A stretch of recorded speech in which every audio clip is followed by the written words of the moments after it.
त्यहाँ बस्यो नि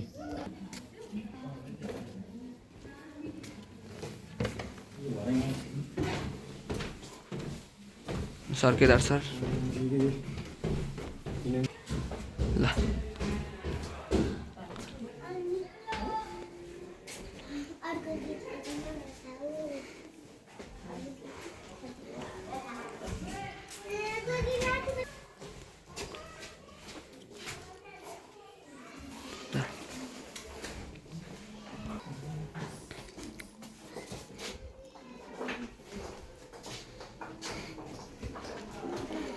नेवार जातिको ड्रेस क्षेत्री जातिको ड्रेस पनि रहेछ यहाँ त्यसै गरी तामाङ जातिको ड्रेस पनि हामीले यहाँ देख्न सक्छौँ गुरुङ जातिको ड्रेस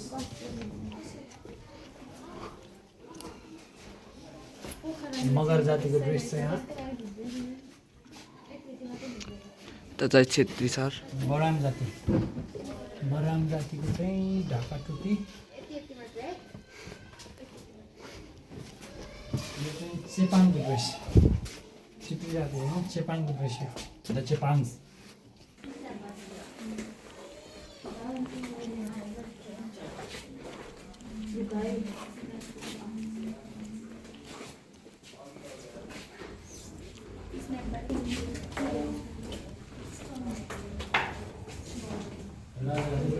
राजा विभिन्न शाहवंशीय राजाहरूको चाहिँ यहाँ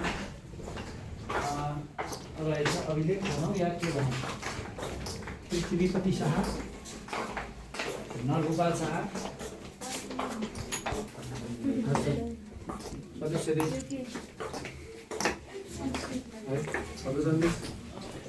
हात हतियार पछि वेपन ग्यालरीमा जाँदैछौँ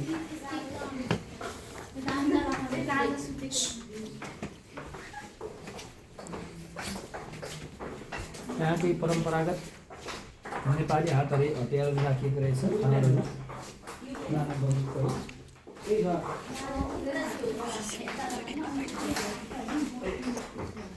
राजा पृथ्वीनारायण शाहकालीन सिपाहीहरूले प्रयोग गर्ने हात हतियारहरू यहाँ राखिएको रहेछ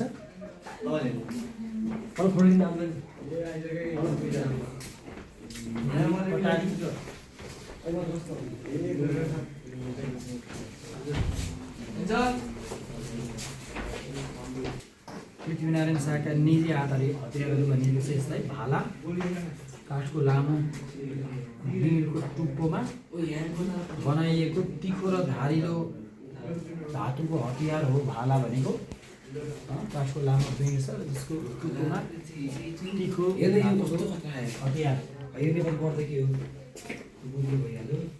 यो चाहिँ राजगद्दी अथवा राज सिंहासन छ यो गोर्खा दरबारमा यस्तै प्रकारको राजगद्दी थियो राजाहरूले सिंहासन गर्ने रोयल थ्रोन पनि भन्छ यसलाई राज सिंहासन रत्न यो चाहिँ हामीले रत्नावतीको शिलापत्र भनेर लेखिएको छ यहाँ श्री साके 1601 श्री विक्रम सम्वत 1736 वैशाख कृष्ण त्रयोदशी सोमबार आश्विन महिनामा महाराज श्री पृथ्वीपति शाहको पालामा रत्नावती नाउँ भएकीले नारायणलाई प्रसन्न पार्नको लागि पानी पिलाउनको लागि पैसाला र पौवा बनाउनु भयो भनेर लेखिएको छ यहाँ यो निकै नै पुराना ऐतिहासिक अभिलेखहरू हामीले यो म्युजियममा देख्न पायौँ हामीले म्युजियमको अवलोकन गर्दैछौँ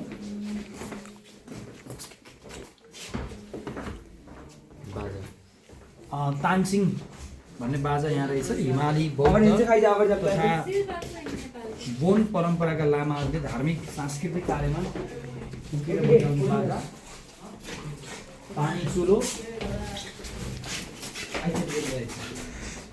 त्यसै गरी यहाँ काङ्लिङ तान्त्रिक माला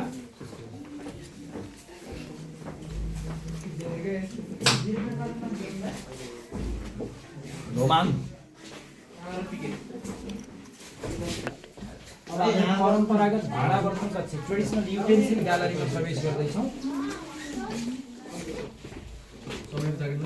यहाँ कलश, विभिन्न प्रकारका कलशहरू राखिएको छ हैन। यो तामा ढलौट चाँदीले बनाएको कलशहरू हामीले देख्न सक्छौँ।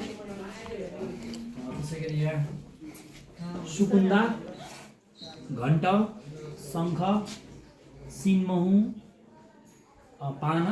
पानसमा बत्ती बालेको भन्ने गीत पनि थियो, हामी यो देख्न सक्छौँ। त्यसै गरी हाम्रो प्राचीन समयमा हामीले नाप अन्नहरू अथवा विभिन्न चिजवस्तुहरू नाप तौल गर्नको लागि प्रयोग गरिने मानापाथीहरू, विभिन्न अन्न आदि ठोस पदार्थ मापन गर्न धातुले बनाइएका मानापाथीहरू छन् यहाँ। त्यसै गरी यहाँ टिकादानी, आरती दियो होइन, अनि काँखोला अथवा त्यसलाई बुकुवा दानी पनि भन्छ, त्यस्तो छ। र अब हामी अर्को कक्षामा प्रवेश गर्दैछौँ।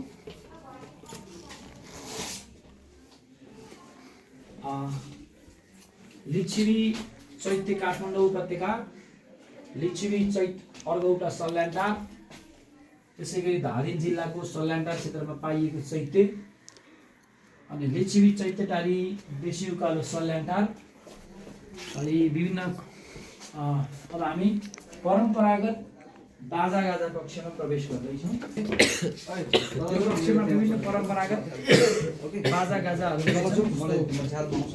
ढोलकी, डम्मरू, ट्याम्पो, दमाहा, सनाई, कर्नल, जुन अहिले पनि हाम्रो यो विभिन्न सांस्कृतिक कार्यमा प्रयोग हुने बाजाहरू छन्, झ्याली, नरसिंहादेखि लिएर यो कक्षामा हामीले यो विभिन्न बाजागाजाहरू देख्न सक्दो रहेछौँ। बाजागाजाहरू यसरी हामीले पूर्ण रूपमा लगभग यो गोर्खा दरबार सङ्ग्रहालयको अनुगमन गरिसकेको जस्तो हामीलाई लागेको छ। यस कक्षामा विभिन्न जात जातिहरूको बारेमा जानकारी दिन खोजिएको रहेछ, उनीहरूको एउटा प्रतिबिम्ब देखाउन खोजिएको रहेछ। यो कुसुन्डा जातिको बारेमा यो चित्रले एउटा प्रतिबिम्ब दिन खोजिरहेको छ, एउटा सन्देश दिन खोजिरहेको छ। त्यसै गरी हिमाली समुदायमा बस्ने शेर्पा जातिको वेशभूषा र सामान्य वेशभूषाद्वारा देखिने संस्कृति देखाउन खोजिएको छ। र कुमाल जाति, जसले माटाका भाँडा बनाउने नेपालको एउटा सीमान्तकृत जाति हो कुमाल जाति। नेपालको प्राय सबै ठाउँमा चाहिँ कुमालहरूको बाक्लो बस्ती, जस्तो झापा, मोरङ, सङ्खुवासभा, दोलखा होइन, गोर्खा आदि जिल्लामा बाक्लै बस्ती रहेको छ कुमालको, त्यो देखाउन खोजिएको छ।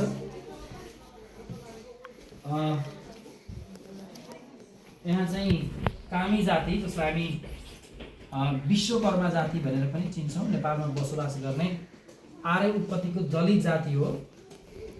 अब कामी जातिलाई भगवान विश्वकर्माका सन्तति हुन् पनि भन्ने गरिएको छ, जसले हात हतियार, भाँडा बर्तन, औजारहरू बनाउने गर्नुहुन्छ। उहाँको संस्कृति यहाँ देखाउन खोजिएको छ, यो निकै नै सन्देशमूलक छ। र यसरी हामीले गोर्खा दरबार सङ्ग्रहालयको अवलोकनपछि अब हामी यहाँबाट एक्जिटबाट बाहिर निस्किँदैछौँ। र यो तपाईँहरूले पनि एउटा नेपालको संस्कृति, नेपालको सम्पत्ति एकपटक अध्ययन गर्नको लागि, अवलोकन गर्नको लागि गोर्खा दरबार सङ्ग्रहालयमा आउनुहोला। हामी त आइसक्यौँ र यसरी अब हामी गोर्खा दरबार सङ्ग्रहालयबाट बाहिर निस्किँदैछौँ। थ्याङ्क यू, धन्यवाद।